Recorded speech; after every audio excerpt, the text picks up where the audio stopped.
আসসালামু আলাইকুম। আশা করি সকলে ভালো আছেন। আলহামদুলিল্লাহ, আমিও ভালো আছি।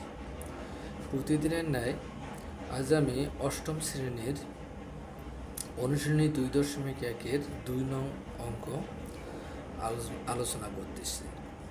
একজন দোকানদার কিছু ডাল 2375 টাকায় বিক্রয় করায় তার 5% ক্ষতি হলো।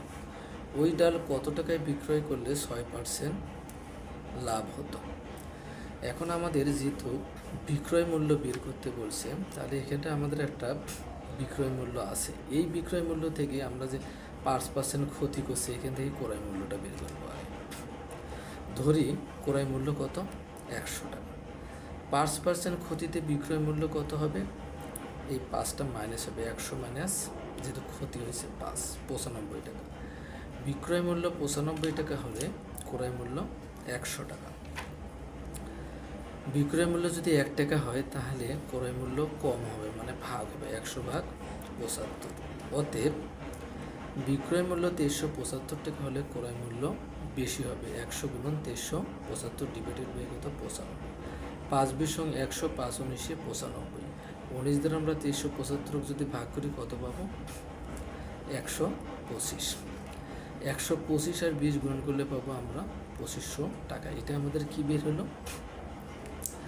ক্রয় মূল্য। ক্রয় মূল্য কত? ক্রয় মূল্য সমান সমান 2500 টাকা। কয় পার্সেন্ট লাভ করতে চাইছিলাম? 6%। আবার 6% লাভে বিক্রয় মূল্য কত হবে? তখন যোগ হবে 100 যোগ 6। 100 আর 6 যোগ করলে 106। ক্রয় মূল্য যদি 100 টাকা হয় তাহলে বিক্রয় মূল্য কত হবে?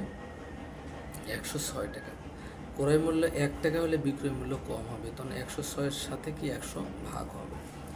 অতএব ক্রয় মূল্য 2500 টাকা হলে বিক্রয় মূল্য তখন বেশি হবে। 106-এর সাথে 2500 গুণন হবে আর 100 ভাগ ছিল, ভাগে দেখবে। এই 100 আর 2500 ডাবল শূন্য আমরা যখন কাটলাম তখন কত হলো? 25। 25 দ্বারা আমরা 106 গুণন করলে কত পাবো? 2650। উত্তর কত? 2650। ধন্যবাদ।